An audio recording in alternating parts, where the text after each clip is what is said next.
Además de ser actores, ¿qué han tenido en común Bruce Willis, Robin Williams y el bufón consentido de Marvel? Sí, sí, además de que han trabajado para la industria que ha sido causante directa de la involución cerebral de una gran cantidad de seres humanos. Ok, sí, además de que sus últimas películas han sido una evidente muestra de la falta de creatividad y la decadencia de dicha industria.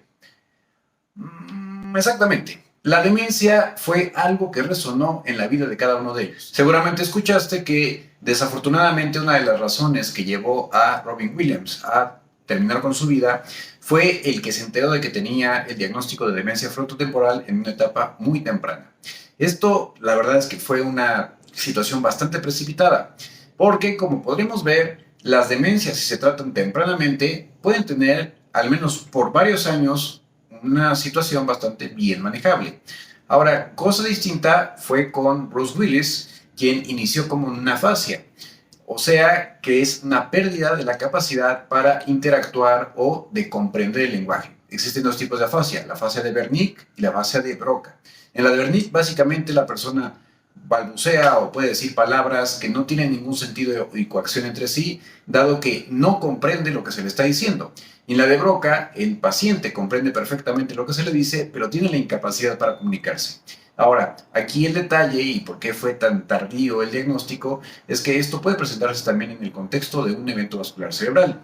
Y finalmente, el bufoncito de Marvel, bueno, él solo tiene un riesgo genético, que ahora que se ha puesto tan de moda el tener un poco más de acercamiento hacia la prevención, pues descubrió que tenía el ApoE E4, específicamente que es el que confiere mayor riesgo de presentar demencia. Y especialmente si tienes una copia, se duplica o triplica tu riesgo, pero si tienes dos copias, puede incluso volverse hasta 14 veces más alto el riesgo de que tú llegues a padecer esta forma de demencia, que en el caso de él es la de Alzheimer, es decir, la más común, que aproximadamente implica el 60 al 80% de todas las formas de demencia. Ahora, cosas muy importantes, sí existen maneras de prevenir la demencia, sí las hay, aunque el componente genético tiene una gran trascendencia, sobre todo las demencias frontotemporales, donde un 30% tienen ese antecedente y se debe principalmente a alteraciones en el cromosoma 9. Por eso es muy importante que si tú tienes algún familiar, es fundamental la consejería genética para evaluar si tienes alguno de estos haplotipos de riesgo. Pero además también la evaluación, el seguimiento y tratamiento correcto lo debe llevar a cabo alguna o algún experto en neurología. Ahora, yo te voy a hablar de cuáles son los factores que pueden ser modificados y van a disminuir la posibilidad de que tú desarrolles demencia con el tiempo, considerando que, pues eso, solo el 30%, en el caso de la frontotemporal, tienen una historia clara o algún otro familiar que ha sido paciente diagnosticado de este problema. Pues bien, uno de los más importantes y más reconocidos es el tema de la educación. A menor educación o a menor escolaridad, hay una mayor posibilidad de desarrollar demencia en el tiempo. Incluso es 85% este impacto sobre todo en aquellos que van a padecer demencia tipo Alzheimer y 45% para otros tipos de demencia.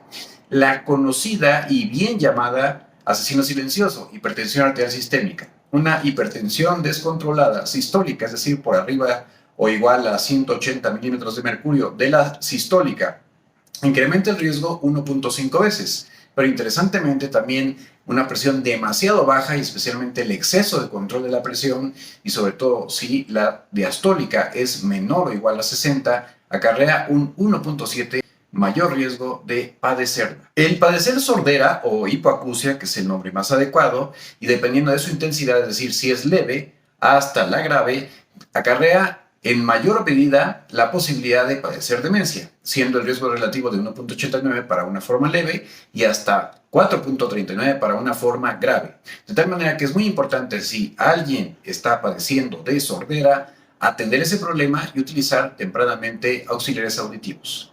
El ser fumador, sobre todo activo, pero también en menor medida pasivo, incrementa importantemente el riesgo de padecer demencia. De hecho, 30 a 50% de los pacientes que padecen demencia fueron fumadores en algún momento de su vida. Y esto más o menos equivale a 1.5 mayor posibilidad de desarrollarla sobre todo cuando estamos hablando de demencia de tipo Alzheimer. Aun cuando muy erradamente se ha puesto a la obesidad en el ojo del huracán, tanto en los extremos, es decir, de incluso ponerla como algo deseable o algo bueno, así como también las faltas de respeto muy graves que se han dado contra las personas que padecen este problema. Bueno, lamento decirles que nuevamente la obesidad es un factor de riesgo de muy importante impacto para el desarrollo de demencia. Hasta 3 veces mayor riesgo en aquellos que la padecen, sobre todo si hay otros antecedentes de relevancia, como los que he ido mencionando. Pero la obesidad es un factor de riesgo independiente, aún en ausencia de diabetes, hipertensión y cardiopatía isquémica. El haber padecido depresión, especialmente desde una edad temprana, incrementa 2 veces el riesgo de padecer demencia, cosa que no se ha demostrado claramente en personas mayores, es decir, aquellos que desarrollan depresión después de los 65 años. Algo que resulta, de hecho, bastante interesante. Las personas que son sedentarias tienen 1.8 veces mayor posibilidad de desarrollar demencia contra las personas que son muy activas. Así que ya sabes, junto con la obesidad, el no moverte, ese bote, te va a llevar posiblemente a este desenlace. Hay que ponerse las pilas. La diabetes mellitus es bien conocido por todos sus efectos a largo plazo que son deleterios, especialmente si hay descontrol de la misma. De tal suerte que para todas las formas de demencia acarrea 1.75 mayor riesgo de tener ese desarrollo de demencia, pero es especialmente más alto para las vasculares, donde el riesgo relativo es de 2.25 veces. O sea, bastante importante.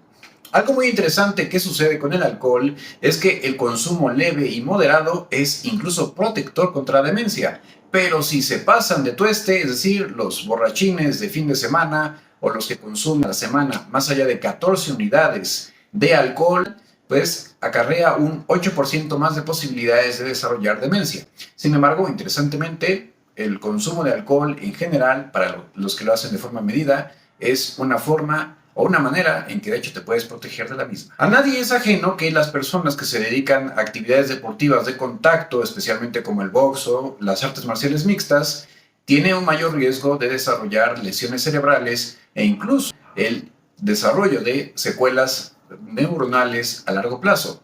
Sin embargo, algo importante es que un traumatismo craneoencefálico severo acarrea 1.5 veces mayor riesgo de desarrollar demencia.